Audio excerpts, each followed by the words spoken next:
Hello friends, welcome to my channel NEET motivation. और आज का टॉपिक है molecular basis of inheritance. 25-26 question आज सॉल्व करेंगे। तो आइए स्टार्ट करते हैं आज का टॉपिक। फर्स्ट क्वेश्चन है, यहाँ आनुवंशिक कोड डिक्शनरी में 64 कोडॉन्स पाए जाते हैं क्योंकि यहाँ कोशिका में टीआरएनए के 64 प्रकार पाए जाते हैं। यहाँ 20 कोडॉन अमीनो अम्ल के लिए 44 अर्थिन होते हैं। यहाँ 64 अमीनो अम्ल कोडित होते हैं। और चौथा है आनुवंशिक कूट त्रिक होता है। इसका सही उत्तर है आनुवंशिक कूट त्रिक होता है। अगला क्वेश्चन है, एक कोडॉन अपहासित कहा जाता है क्योंकि यह कोडिंग के बाद शीघ्र विघटित हो जाता है। एक कोडॉन द्वारा एक से अधिक अमीनो अम्ल कोडित किए जा सकते हैं। समान अमीनो अम्ल के अनेक कोडॉन हो सकते हैं, उपरोक्त सभी। इसका सही आंसर है समान अमीनो अम्ल के लिए अनेक कोडॉन हो सकते हैं। थर्ड आंसर सही है। अगला है, निम्न में से कौन सा समापन कोडॉन है? तो समापन कोडॉन UAG। थर्ड आंसर सही है। अगला क्वेश्चन है, अनुवाद में होने वाले दीर्घीकरण के दौरान एंजाइम जो कि पेप्टाइड बंध का संश्लेषण को उत्प्रेरित करता है कहलाता है। तो पेप्टाइड बंध के संश्लेषण को उत्प्रेरित करेगा, वो पेप्टाइडल सिंथेटेज कहलाएगा। सेकंड आंसर सही है। अगला क्वेश्चन है, लक्षण को पहचानिए जो आनुवंशिक कूट पर लागू नहीं होता। तो अध्रुवीय, अनतिव्यापी, कॉमन रहित, सार्वत्रिक। जो आनुवंशिक कूट होता है वो अनतिव्यापित,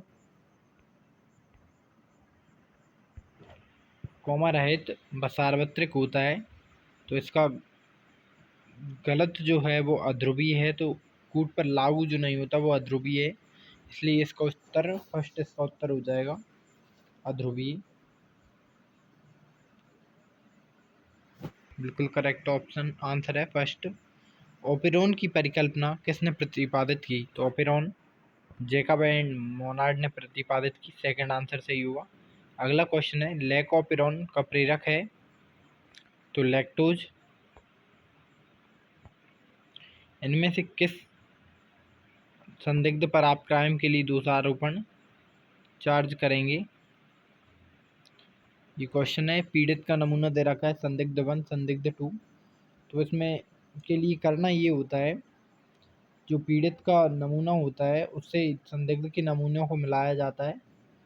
तो पीड़ित के सेकंड एंड थर्ड से संदिग्ध 1 का नमूना बिल्कुल मैच हो रहा है। संदिग्ध 2 का पीड़ित के लास्ट वाले से सेकंड मैच हो रहा है।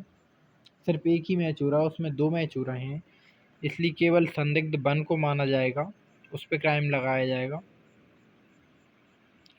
अगला क्वेश्चन है, कॉलम सुमेलित कीजिए, कॉलम 1 टू कॉलम 2। तो VNTR जो होती है DNA फिंगरप्रिंटिंग में यूज होती है।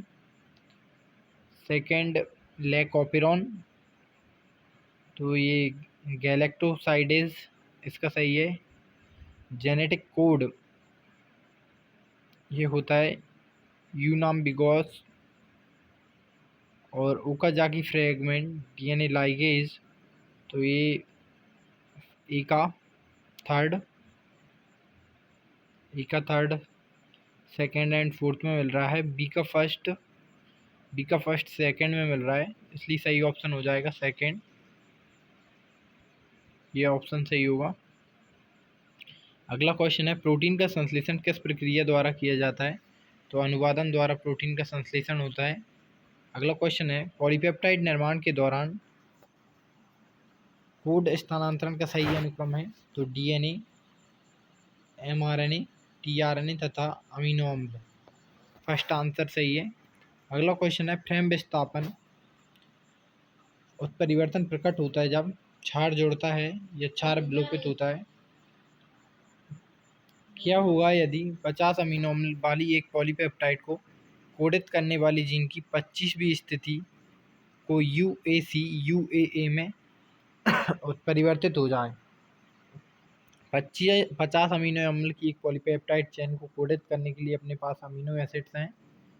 तो इसमें अगर 25वीं स्थिति में यूएसी की जगह यूएए आ जाए तो एक एडेनिन एक्स्ट्रा हो गया, जहाँ पे ग्वानिन होना था अपोजिट साइड में, साइटोसिन का थायमिन होना था एडेनिन का ग्वानिन हो जाएगा, तो पूरी चेन खराब हो जाएगी, तो 25वीं स्थिति भी खराब हो जाएगी, तो 24 अमीनो अम्ल की श्रृंखला बनेगी। सही आंसर हो जाएगा सेकेंड। अगला क्वेश्चन है, मानव जीनोम में नाइट्रोजन क्षारों की कुल संख्या आकलित की गई है 3.1 बिलियन। अगला क्वेश्चन है, एक्सोन खंड किसके द्वारा स्पाइसलिंग के बाद पुनः जुड़ते हैं? तो आरएनए लाइगेज। डीएनए अंगुली छापन संबंधित है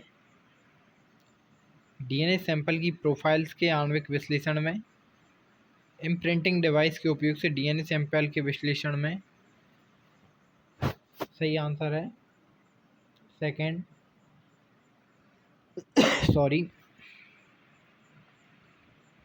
सेकेंड आंसर सही है। अगला क्वेश्चन है, ट्रांसक्रिप्शन अनुलेखन में इकाइयों में इंट्रॉनों को निकाला जाता है और एक्सॉन को सुनिश्चित क्रम में जोड़ा जाता है, क्या कहलाता है? तो ट्रांसफॉर्मेशन कहलाता है। 17 का फोर्थ हो जाएगा। अगला है, लैकोपेरियन से संबंधित नीचे दिए जा रहे 4 कथनों ए से डी में 2 सही कथन चुनिए। 2 कथन सही हैं, वो देखने हैं। तो ग्लूकोज तथा गैलेक्टोज रिप्रेसर दमनकार के साथ आबंध बनाकर उसे निष्क्रिय कर देते हैं, गलत है। लैक्टोज की अनुपस्थिति पर रिप्रेसर ऑपरेटर प्रचालक जीन के साथ आबंधित होता है, सही है। जेड जीन परमीएच को कोडित करता है, नहीं। इसका स्पष्टीकरण फ्रैंकोइस, जैकब तथा जैक मोनोड ने किया, बिल्कुल सही है। तो बी और डी सही है, सेकंड वाला ऑप्शन सही हो जाएगा। अगला क्वेश्चन है, भी कौन सी संरचनाएं होती हैं जो गुणसूत्रों को इलेक्ट्रॉन सूक्ष्मदर्शी से देखने पर माला के मन के जैसे दिखाई देते हैं? तो जीन, न्यूक्लियोटाइड्स, न्यूक्लियोसोम्स, 20 जोड़े। देखना किसमें? गुणसूत्रों में। तो गुणसूत्रों को इलेक्ट्रॉन सूक्ष्मदर्शी से देखने पर माला के मन के जैसे दिखाई देती हैं, तो जीन नहीं होगी। जीन कब होता है? जब डीएनए पूछा होता है या पॉलीपेप्टाइड चेन पूछी होती है या गुणसूत्र पूछा है। तो न्यूक्लियोटाइड भी नहीं होगा, न्यूक्लियोसोम्स होगा इसका सही आंसर, न्यूक्लियोसोम्स। कौन सा चारघात नियम के अनुसार सही है? ए प्लस जी बराबर टी प्लस सी, बिल्कुल सही है। ए बराबर सी नहीं, ए बराबर टी होना था, जी बराबर सी होना था। ए प्लस जी और टी प्लस सी ये वाला होना था, ये भी गलत है, तो फर्स्ट वाला आंसर सही हो जाएगा। अगला है, इंट्रॉन डीएनए का भाग है जो प्रोटीन संश्लेषण के लिए कोड करता है, डीएनए खंडों को जोड़ने में सहायता करता है। प्रोटीन संश्लेषण के लिए कोड नहीं करता, अनुलेखन को प्रेरित करता है, सही आंसर हो जाएगा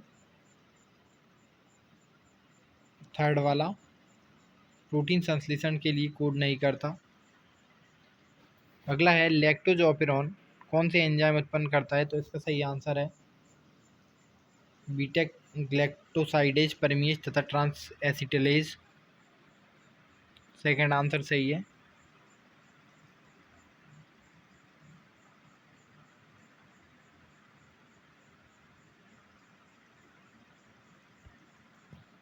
अगला है, डीएनए हेलिकेज के लिए कौन सा सही है?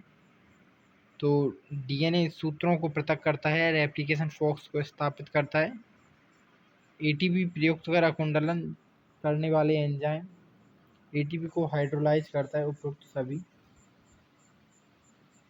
तो इसका सही आंसर हो जाएगा उपरोक्त सभी। टीआरएनए के कार्य हैं तो अनुलेखन, एमआरएनए टेम्पलेट पर अमीनो अम्लों के जोड़ने के लिए एडेप्टर का, सही आंसर है सेकंड वाला, 24 का सेकंड होगा। बीएनटीआर किस में प्रयुक्त होता है? तो बीएनटीआर डीएनए अंगुली छापी में प्रयुक्त होता है। आज के 25 क्वेश्चन पूरे हुए। थैंक यू, मिलते हैं अगली वीडियो में, तब तक के लिए गुड बाय।